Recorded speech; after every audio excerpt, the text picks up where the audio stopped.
once upon a time, this forest stretched right the way up to, so it went from the gates of the city of London right the way out to Southend. It was pretty much covering the whole of Essex.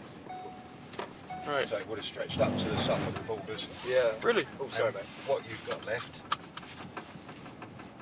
whilst it's not that big now, this is still ancient. It's never, ever been built on, so it is ancient forest land. That's incredible. How long have you worked here? I don't work. You don't? I'm called a Verderer. Right. So there's 4 people that are elected as representatives to manage the forest. It's owned by the City of London. Right. And I'm one of those 4 people that are elected by the local people to manage the forest. Where did that word come from, Verderer? King Canute.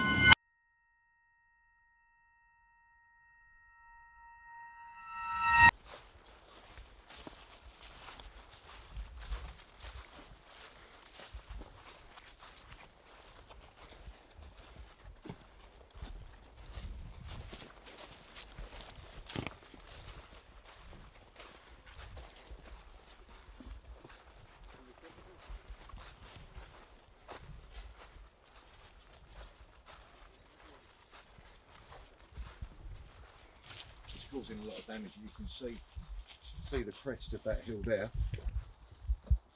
5 years ago that would have just been level topped. Now you can see where it's getting worn away.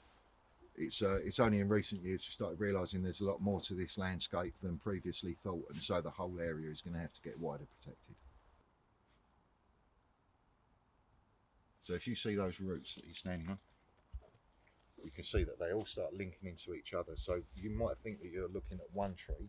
You're not. This is the same tree as that tree. It's just that they've shot up out the root systems at different parts. They're all part of the same bigger tree.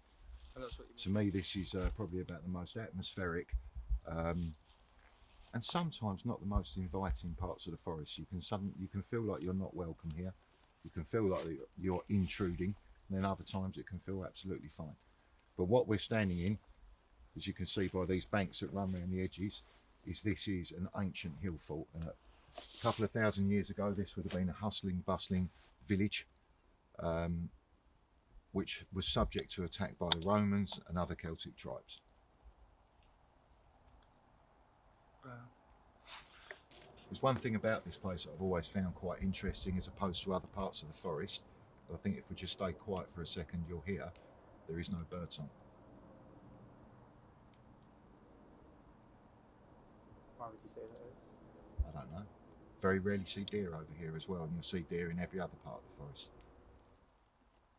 Personally, I wouldn't be surprised if I saw somebody up here. I wouldn't be surprised if that person wasn't actually real. No rest of it. For me, a forest should be a 5 senses experience. You've got touch, smell, taste, sound and everything else. And you would expect to find all of those experiences in any point that you're in. When one of those experiences or senses are missing, it's instantly noticeable to me. This particular part of the forest has a feeling, it has an ambience about it that just doesn't want to be disturbed. And I think that if you disturb it, you'll probably end up having a paranormal experience of some kind. I have stood here and I have listened to medieval music playing in the distance. I cannot pinpoint it. You can hear it playing perfectly clearly, and there is no source for it. So this is the Lost Pond, also known locally as the Suicide Pool. It's called the Lost Pond because people have problems finding it, but nowadays it's signposted, which I'm a little bit disappointed about because I quite like the fact it's off the beaten track. But locally known as the Suicide Pool, from an old legend of a young couple that weren't allowed to be together, and so they committed suicide in this pond. And on winter's evenings, late summer's evenings, sometimes you can hear their cries, and people have reported seeing a ghost of a young couple walking into the water. This is one place that if you sit up here on your own, you'll definitely feel a change of atmosphere. And I wouldn't always say that the people that you talk to up here, you wouldn't know whether they were real or not. But you do occasionally meet people up here, have a conversation, turn around, and they're gone. What I've desperately been trying to find is in the legend, which is an old book. It was published in 1902. They talk about this old Malison tree, which in theory should still be here. So this tree that's meant to be the gate of hell, supposedly standing somewhere in this forest, I can't work out where it is. I would love to find that tree. If we know that we've got trees that are still over 1,000 years old, the tree being part of that legend should still be standing. But I don't know where it is, and that's supposedly the gate to hell. My advice to anybody that is coming out into Epping Forest for looking for a paranormal experience is there two things you should always do. Is number one, make sure you tell somebody where you're going, and number two, make sure you know where you are, because if you want to leave the forest quickly, you need to know in which direction to run.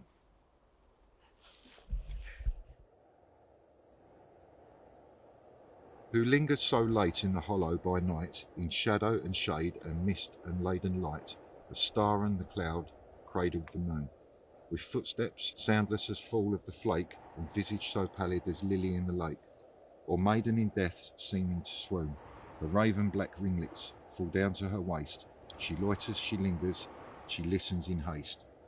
She seeks now the sedge-ridden hill, her eyes they are flaming a fire of hell, her thin hands are clasping her bosom, the bell so booming over the graveyard and hill.